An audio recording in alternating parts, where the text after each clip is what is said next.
नमस्कार, welcome back to परीक्षा race YouTube platform. साथियों, उत्तर प्रदेश वीडियो री एग्ज़ाम की तैयारी के लिए मॉक टेस्ट जो हम लोग सॉल्व कर रहे हैं, आज हम लोगों का जो है दूसरा टेस्ट है हिंदी का। हिंदी के अब तक एक हुए हैं, आप लोगों की डिमांड की वजह से दूसरा फिर से लाया गया। हिंदी अब कंटिन्यू रहेगी, बराबर चलती रहेगी, आप लोग तैयारी अच्छे से करते रहें। चलिए, 50 प्रश्न इसमें समाहित हैं। आप लोग अपना स्कोर अंत में ज़रूर शेयर करें कि कितना आपका हो रहा है। वह स्वतः ही जान जाएगा में वह कौन सा सर्वनाम है। वह इसमें कौन सा सर्वनाम प्रयोग हुआ है? तो यह है निजवाचक। निजवाचक सर्वनाम का प्रयोग हुआ है, वह स्वतः ही जान जाएगा। चलिए नेक्स्ट है, जब कोई सरकारी पत्र, कार्यालय ज्ञापन या ज्ञापन एक साथ अनेक प्रसिद्धियों को भेजा जा रहा हो तब उसे क्या कहा जाता है? देखिए, सरकारी कार्यालय का ज्ञापन अगर कोई एक साथ कई प्रसिद्धियों को भेजा जाता है ना, तो उसे परिपत्र कहते हैं। क्या कहेंगे? परिपत्र। चलिए नेक्स्ट है, महावीर प्रसाद द्विवेदी ने आदिकाल को क्या संज्ञा दी है? देखिए, महावीर प्रसाद द्विवेदी जो हैं, इनके द्वारा आदिकाल को बीज वपन काल कहा गया है। जबकि आदिकाल किसके द्वारा कहा गया था? तो यह हजारी प्रसाद द्विवेदी, कंफ्यूज मत होइएगा, महावीर प्रसाद द्विवेदी के द्वारा बीज वपन काल और हजारी प्रसाद द्विवेदी जो थे, इनके द्वारा जो है वो आदिकाल कहा गया था। चलिए नेक्स्ट है, दिए शब्दों में से नित्य एक वचन में प्रयोग होने वाला कौन सा शब्द नहीं है? कौन सा शब्द इसमें से जो है एक वचन में प्रयोग नहीं होता? देखिए, इसमें जनता जो है वो एक वचन है, पानी, पानी भी एक वचन है, और जबकि आकाश भी एक वचन है। हस्ताक्षर जो है ये बहुवचन में हमेशा प्रयोग होता है, एक वचन में प्रयोग नहीं होता। चलिए नेक्स्ट है, हिंदी स्वरों का वर्गीकरण जब जीभ के भाग के आधार पर किया जाता है तो निम्नलिखित में से कौन सा भेद उसके अंतर्गत नहीं आता, नहीं आएगा? अग्र स्वर, मध्य स्वर, पश्च स्वर और विवृत स्वर। देखिए, जब अगर जीभ के हिसाब से अगर इसका डिवीजन किया जाएगा स्वरों का जो है, तो वो टोटल 3 भागों में होता ही है। और 3 भाग में कौन सा है? तो एक पहला हो गया अग्र, पश्च हो गया और मध्य हो गया, 3 यही हो गए। जबकि विवृत स्वर जो है यह जीभ के हिसाब से नहीं किया जाता, मुख के खुलने के हिसाब से किया जाता है। मुख के खुलने के, अच्छा, मुख के खुलने के हिसाब से टोटल 4 प्रकार के स्वर निकलते हैं, 4 प्रकार के भेद उसमें किए गए हैं। एक है विवृत और अर्धविवृत और अर्ध संवृत और संवृत, 4 प्रकार के हैं मुख खुलने के हिसाब से। चलिए नेक्स्ट है, निम्नलिखित में से कौन सा शब्द वर्तनी की दृष्टि से गलत है? 3 सही है, इसमें एक गलत है, पहचानिए आप लोग।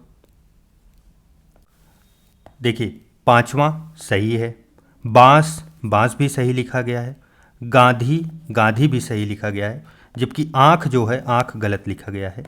आँख ऐसे ना होके चंद्रबिंदी लगेगा, आँख होगा। तो हम लोगों का जो सही जवाब बनेगा ऑप्शन नंबर डी बनेगा। नेक्स्ट है, वर्तनी की दृष्टि से दिए गए विकल्पों में से अशुद्ध विकल्प छांटिए। इसमें से एक अशुद्ध है, कौन सा है?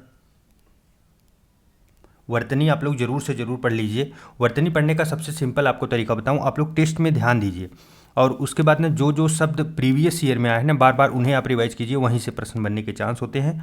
और लिख के आप लोग पढ़िए, लिखने से आसानी से आपको याद होंगे। देखिए, इसमें जो है महीना, महीना सही लिखा गया है। पूजनीय, पूजनीय भी सही लिखा गया है। व्यंग, व्यंग गलत लिखा गया है, व्यंग्य नहीं होता, यह व्यंग्य होता है, व्यंग्य यह लगा होता है। और बाकी जो है डी ऑप्शन तो नहीं होगा, तो सही जवाब जो बनेगा हम लोगों का ऑप्शन नंबर सी बनेगा। नेक्स्ट है, स्वार्थ में निम्नलिखित में से कौन सी संधि है? किसमें? स्वार्थ में। चलिए, स्वार्थ का जो है संधि विच्छेद कीजिए आप, क्या बनेगा? स्व धन अर्थ, स्व धन अर्थ बराबर क्या होगा? स्वार्थ। यहाँ पे क्या हो रहा है? यहाँ पे दोनों स्व और अ जो है, दोनों अ मिलके आ का निर्माण कर रहे हैं, आ मात्रा का निर्माण कर रहे हैं, तो क्या बनेगा? दीर्घ संधि बनेगा, दीर्घ। चलिए नेक्स्ट है, पावन का संधि विच्छेद निम्नलिखित में से कौन सा है? पावन, पावन का संधि विच्छेद कीजिए। संधि विच्छेद होगा वो क्या होगा, पौ धन अन। पीछे वाले टेस्ट में भी हम लोगों ने ऐसा देखा था। कौन सा एग्जाम्पल है ये, कौन सी संधि है, तो ये अयादि संधि है, अयादि संधि। आप लोग संधि जरूर पढ़ लीजिए क्योंकि संधि जो है वहाँ से प्रश्न महत्वपूर्ण बनते हैं। नेक्स्ट है, भीष्म पितामह ने आजीवन शादी न करने का प्रण लिया था। रेखांकित शब्द का समास कौन सा होगा। इसमें रेखांकित शब्द है आजीवन। अच्छा, आजीवन की मीनिंग क्या है उसको पहले तोड़ के निकालिए। जीवन भर, जीवन भर। तो इसमें कौन सा समास होगा, अव्ययी भाव होगा क्योंकि प्रथम पद जो है वो प्रधान है। चलिए नेक्स्ट है, निम्नलिखित में से कौन सा कर्मधारय समास है। तो इसमें से कर्मधारय समास कौन सा है, तो नील गगन। नील गगन में जो है वो कर्मधारय समास है। चलिए नेक्स्ट है, सम उपसर्ग से बना शब्द निम्न में से कौन सा है। सम उपसर्ग से, देखिए उपसर्ग जो है वो कहाँ लगता है, वो शब्द के आगे लगता है। उपसर्ग जो है, उपसर्ग वह हमेशा आगे लगता है और जो है प्रत्यय, प्रत्यय हमेशा पीछे लगता है। आप लोग याद रखिए। इसमें क्या पूछा गया है, सम उपसर्ग से बना शब्द निम्न में से कौन सा है। तो सम उपसर्ग से बना शब्द सम्मुख है, सम्मुख, सम्मुख है। प्लस इसके सिवा अगर और देखेंगे आप तो सम्मेलन, सम्मेलन, और उसके बाद और अगर देखें तो संयोग, संकल्प, यह सब सम उपसर्ग से बने शब्द हुए। चलिए नेक्स्ट है, परा उपसर्ग का अर्थ क्या होता है। देखिए परा उपसर्ग का जो अर्थ होता है वो होता है दूर, अनादर और उल्टा। उल्टा भी जो है परा उपसर्ग का अर्थ होता है। तो सही जवाब हम लोगों का ऑप्शन नंबर बी बनेगा। अच्छा यहाँ पे देखिए जो है क्या दिया है, भीतर। भीतर जो है यह किस उपसर्ग का अर्थ है।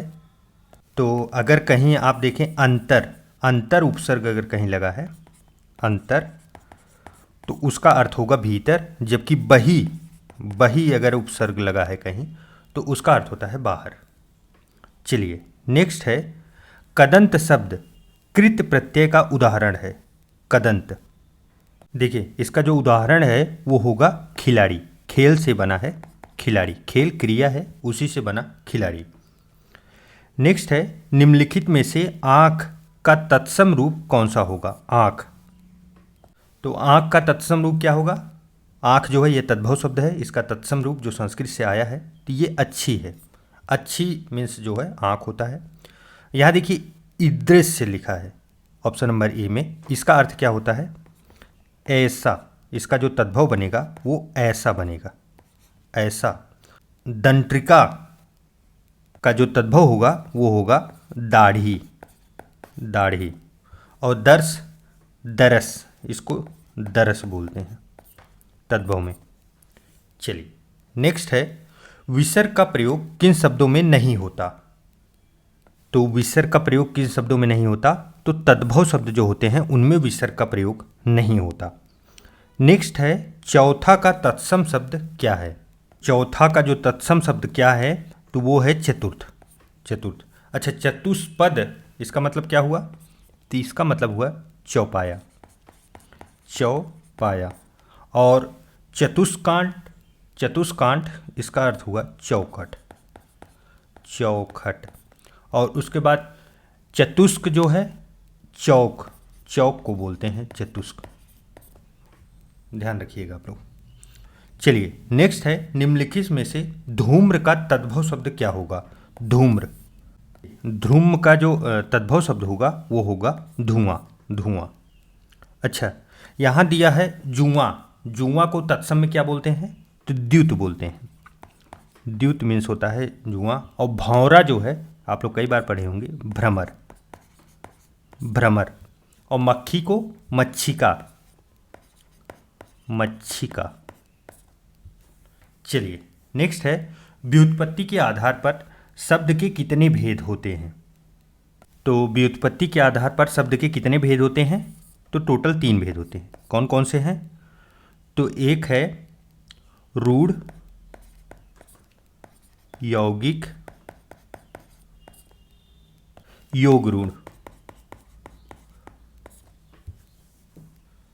चलिए नेक्स्ट है स्वतंत्रता सबको प्यारी होती है, वाक्य में रेखांकित शब्द का संज्ञा भेद क्या है।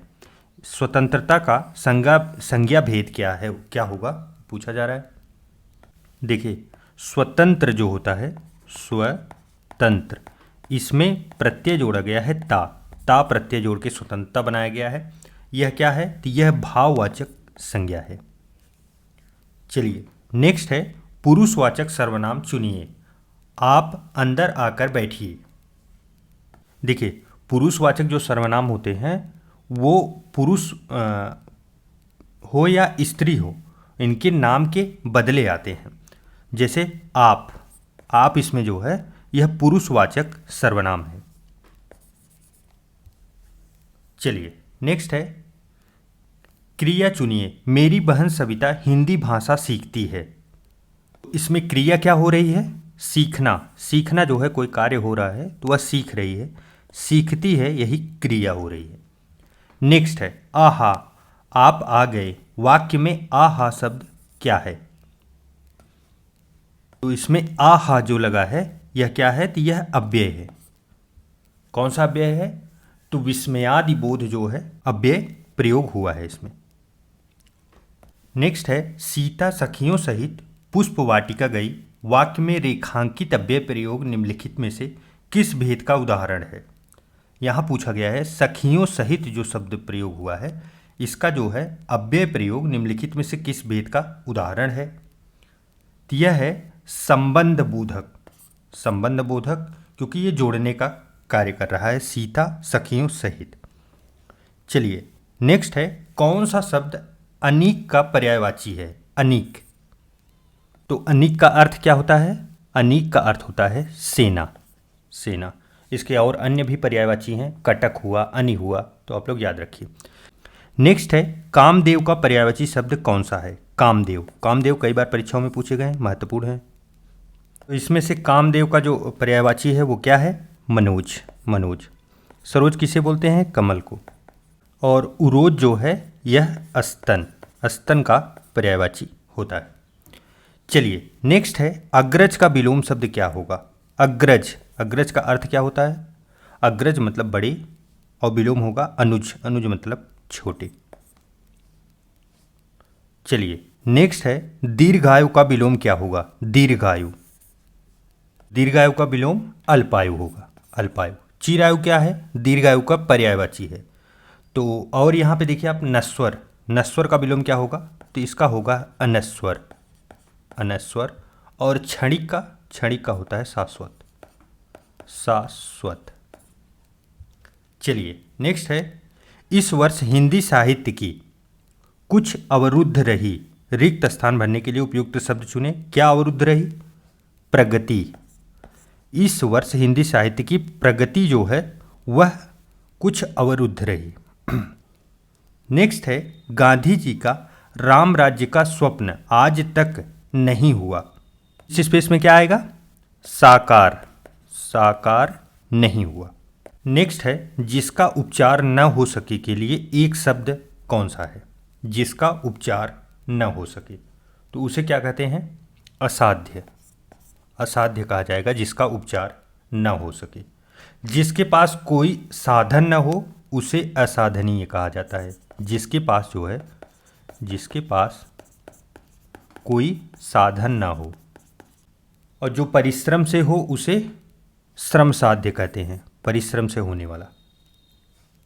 चलिए नेक्स्ट है किसी तथ्य को जानने की इच्छा रखने वाला क्या कहलाता है, तो जिज्ञासु जो है वो किसी तथ्य की इच्छा जानने वाला। नेक्स्ट है अंधेर नगरी का अर्थ क्या होगा। अंधेर नगरी चौपट राजा, हम लोग बहुत बचपन से ही पढ़ते आए हैं। इसका अर्थ क्या होगा, अन्याय की जगह, ऐसी जगह जहां हमेशा अन्याय हो, अब उसे अंधेर नगरी कहते हैं। चौकड़ी भूल जाना मुहावरे का अर्थ क्या होगा, चौकड़ी भूल जाना, तो इसे घबरा जाना को कहते हैं चौकड़ी भूल जाना। नेक्स्ट है अंधों में काना राजा रेखांकित लोकोक्ति का अर्थ क्या होगा, तो इसका अर्थ ये हुआ कि गुणहीनों के बीच में एक गुणवान व्यक्ति उपस्थित हो उसे अंधों में काना राजा कहा जाता है। नेक्स्ट है सलमा घर जाती है, वाक्य है, यह कौन सा वाक्य है? सलमा घर जाती है। सरल है, निषेधात्मक है, आज्ञार्थक है, इच्छावार्थक है। यह सरल वाक्य है। सलमा जो है अपने घर जाती है, यह एक सरल वाक्य है। निम्नलिखित में से संयुक्त वाक्य का चयन कीजिए। संयुक्त वाक्य, देखिए संयुक्त वाक्य आप पहचानने का एक ट्रिक समझिए, और या यही सब लगा के जो है संयुक्त वाक्य जोड़े जाते हैं। तो संयुक्त वाक्य इसमें से कौन सा है? उसने खाना खाया और सो गया। देखिए और जोड़ा गया है ना, तो ये हो गया संयुक्त वाक्य। नेक्स्ट है सही विकल्प का चयन करें जो शुद्ध वाक्य है। इसमें से शुद्ध वाक्य कौन सा है? तुम तुम्हारा काम करो, ये गलत है। तुम अपना काम करो, ये सही होगा, ऑप्शन नंबर डी। नेक्स्ट है राम आम खाता है में वाक्य का कौन सा रूप है? आम खाना खाता है, आम खाता है, तो आम जब राम खाता है तो उसमें जो है कर्म कर रहा है, कृतवाच्य। कृतवाच्य जो है ये शब्द होगा। उसने टेढ़ी चाल चली, वाक्य में कौन सा कारक है? उसने टेढ़ी चाल चली, इसमें जो है कर्ता कारक है। कौन सा? कर्ता कारक। नेक्स्ट है बिल्ली छत से कूद पड़ी, कौन सा कारक होगा? छत से बिल्ली जो है कूद पड़ी, तो बिल्ली छत से क्या हो रही है? अलग हो रही है, और अलग होने पे कौन सा होता है? तो अपादान कारक। अपादान कारक होता है। चलिए नेक्स्ट है इनमें से कौन सा पुल्लिंग शब्द स्त्रीलिंग शब्द में प्रत्यय लगाने से बना है? तो इसमें से कौन सा एक शब्द है जो प्रत्यय से बना है? तो वो है भेड़। भेड़ जो है यह स्त्रीलिंग शब्द है, और इसमें जो है आ प्रत्यय लगा के भेड़ा बन गया। इसी प्रकार आप दूसरे शब्द देख सकते हैं, जैसे भैंस है, भैंस में अगर आ प्रत्यय लगा देंगे तो भैंसा बन जाएगा। तो सही जवाब ऑप्शन नंबर सी। नेक्स्ट है इसमें स्त्रीलिंग शब्द जो है वह कौन सा है? देखिए पर्वत, मोती और पत्थर, ये तीन के तीनों क्या हैं? तो ये तीनों जो है यह पुल्लिंग शब्द है। ख्याति जो है यह स्त्रीलिंग शब्द है। नेक्स्ट है मैंने आम खाया, यह वाक्य किस काल को प्रदर्शित करता है कि मैंने आम खाया? तो देखिए इसमें जो है आम का काम तमाम हो चुका है, इसलिए भूतकाल होगा। भूतकाल, मैंने आम खाया, खाया मतलब वो खत्म हो चुका है, वो बचा थोड़ी है, तो जो पहले बीत चुका होता है वो भूतकाल में होता है। नेक्स्ट है निम्नलिखित वाक्यों में से वह वाक्य चुनिए जिसमें गुणवाचक विशेषण का प्रयोग किया गया है। गुणवाचक विशेषण, देखिए वह नटखट बालक संगीत सुन रहा है। चलिए इसे होल्ड रखते हैं, आगे देखते हैं। वह बहुत से पक्षी, वहाँ जो है बहुत से पक्षी उड़ रहे हैं। बहुत, बहुत लगा है, इसका मतलब क्या हो गया? इसका मतलब ये हो गया अनिश्चित परिणामवाचक हो गया। गुणवाचक विशेषण जो है वो पूछा गया है। मैंने 10 मन गेहूँ खरीदा, तो यह क्या हो गया? तो यह निश्चित परिणामवाचक हो गया, निश्चित हो गया ना। 10 मन ही खरीदा, तो निश्चित हो गया कि 10 मन खरीदे हैं। उसके बाद जो है ऐसा आदमी जो है लाखों में एक मिलता है, तो इसमें जो ऐसा आदमी लगा है यह जो है सार्वनामिक है। ऐसा किसके लिए प्रयोग होता है? सर्वनाम के लिए। तो इसमें जो सही जवाब बनेगा गुण के लिए, तो नटखट। नटखट जो है एक गुण होता है बालक का या किसी और चीज़ का, तो नटखट गुणवाचक विशेषण है। नीचे दिए शब्दों में से किसकी वर्तनी जो है शुद्ध है? तो देखिए इसमें द्वारका, द्वारका जो है यह शुद्ध लिखा गया है। अच्छा, पूज्यनीय, पूजनीया, इसका जो है शुद्ध क्या होगा? तो इसका जो शुद्ध होगा वो होगा पूजनीय। पूजनीय या पूजनीया, अगर आप प्रत्यय लगाते हैं तो आ भी बनेगा इसमें। उसके बाद फिर जो है अंतर्धान, अंतर्ध्यान, अंतर्ध्यान जो है ये अंतर्धान होगा, अंतर्धान। और अहिल्या न होके अहल्या होता है, अहल्या। देखिए वर्तनी शुद्धि वाला आपको जरूर कंफ्यूज करेगा, इसलिए आप उसे ज़्यादा से ज़्यादा रिवाइज जरूर कर लें। निम्नलिखित में से प्राचीन भारतीय आर्य भाषा कौन सी है? तो प्राचीन भारतीय आर्य भाषा जो है वह कौन सी है? तो प्राकृत, अपभ्रंश, पाली और वैदिक संस्कृत। देखिए जब संस्कृत आ गई तो बाकी सबकी बात खत्म हो गई, क्योंकि इनसे पुरानी तो कोई नहीं होगी। नेक्स्ट है कौन सी प्राचीन भाषा नहीं है? अपभ्रंश, प्राकृत, पंजाबी और संस्कृत। पंजाबी जो है ये अभी तक एकदम आसानी से उपलब्ध भी है, तो ये उतनी पुरानी भाषा नहीं है। बाकी सब जो है धीरे धीरे सरलीकृत होकर कई प्रकार की भाषाओं में टूट चुके हैं। नेक्स्ट है एडमिनिस्ट्रेटिव कंट्रोल। एडमिनिस्ट्रेटिव कंट्रोल का हिंदी पर्याय कौन सा है? एडमिनिस्ट्रेटिव कंट्रोल किसे कहेंगे? तो प्रशासनिक नियंत्रण। नेक्स्ट, यदि हिंदी शब्दवाचक वाक्य का उत्तर हाँ न में दिया जा सके तो उसका अंग्रेजी अनुवाद करते समय वाक्य शुरू कहाँ से होगा? अर्थात जिसका उत्तर जो है हाँ में या ना में, मतलब छोटे से उत्तर आएंगे, तो उसका जो है वाक्य कैसे शुरू होगा अंग्रेजी में? वह शब्द जो है ऑक्सिलरी वर्ब से शुरू होता है, जिसे जो है सहायक क्रिया कहा जाता है। क्या? सहायक क्रिया। चलिए इस प्रकार साथियों 50 प्रश्नों की ये श्रृंखला समाप्त हुई। आपके कितने सही हुए कमेंट करके जरूर सुझाव दीजिएगा। आप लोगों का प्यार सहयोग ऐसे ही बना रहे। मिलते हैं एक नए वीडियो में, तब तक के लिए ढेर सारा प्यार। नमस्कार।